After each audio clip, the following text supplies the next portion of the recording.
रानी चींटी सभी चींटियों के साथ जंगल में रहती थी। सारी चींटियां रानी चींटी के व्यवहार से बहुत खुश थीं, क्योंकि वो सबके बारे में सोचती थी। इससे सब उसकी बात मानते थे।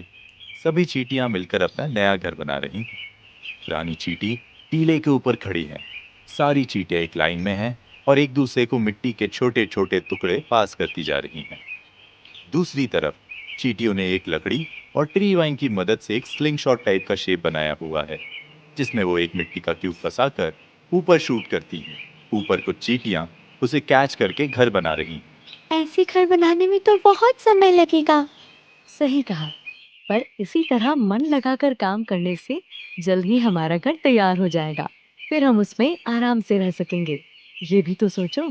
ये बात तो सही है। घर बनने के बाद तो आराम ही आराम है। दोस्तों, काम पर लग जाओ।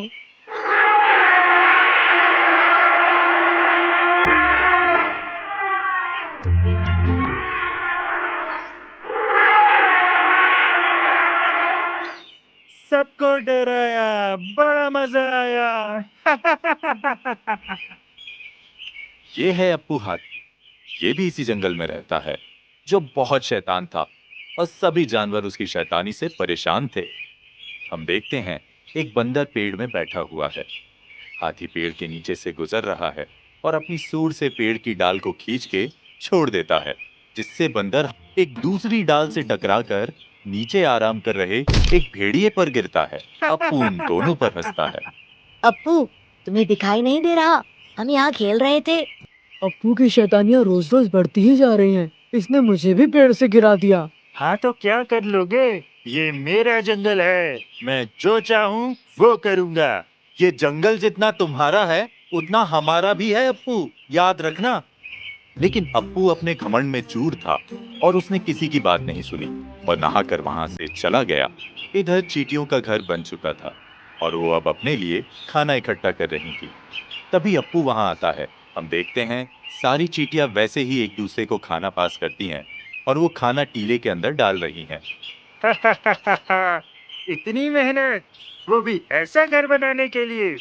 अरे तुम्हारा घर तो इतना कमजोर है कि मेरे सूंड के एक वार वार क्या, एक फूंक से उड़ जाएगा।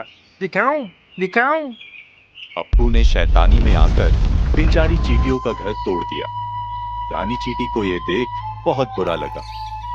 हम देखते हैं कि सारी चींटी दुखी हो जाती हैं और जैसे ही उनका घर टूटने लगता है, सब फिसल के नीचे गिरने लगती हैं।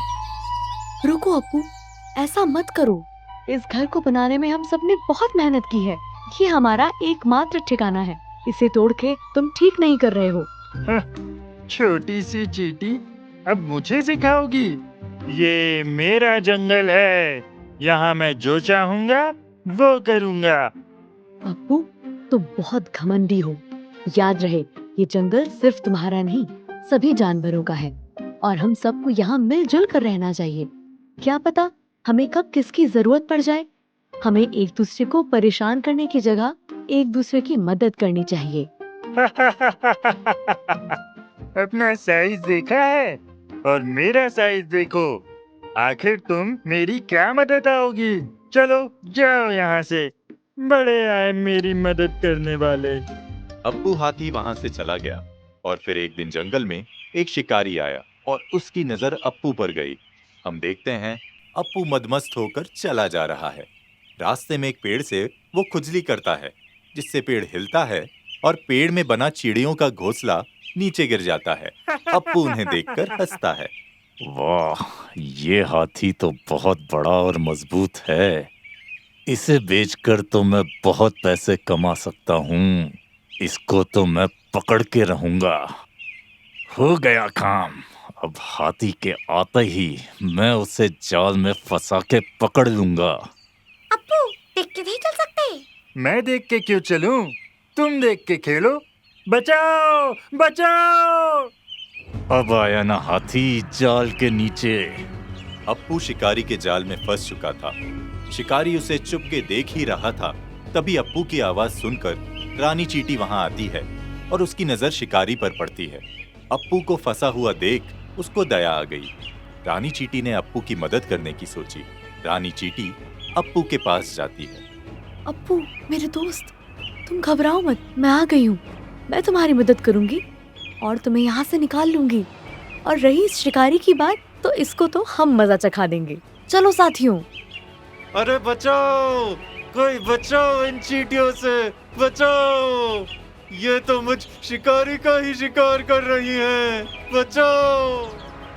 शिकारी के भागते ही रानी चींटी अप्पू के पास आती है।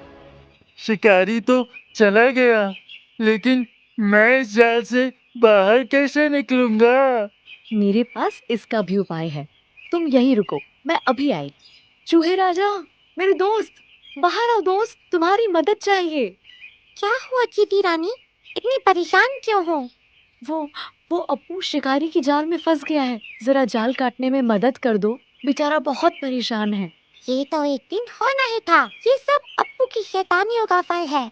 हाँ, पर है तो वो हमारे ही जंगल का हिस्सा, हमें उसकी मदद करनी चाहिए। सही कहा, चलो।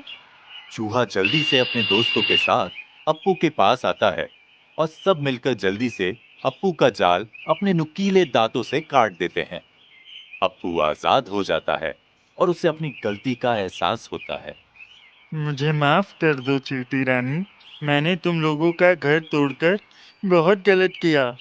तुमने सही कहा था, हम सबको एक दूसरे की मदद की जरूरत पड़ती है, चाहे वो कितना भी बड़ा या छोटा क्यों ना हो। आज से मैं तुम सबके साथ मिलजुल कर रहूंगा, बिल्कुल एक सच्चे दोस्त की तरह। और फिर उसके बाद अप्पू ने कभी किसी को परेशान नहीं किया और सबके साथ हंसी खुशी जंगल में रहने लगा।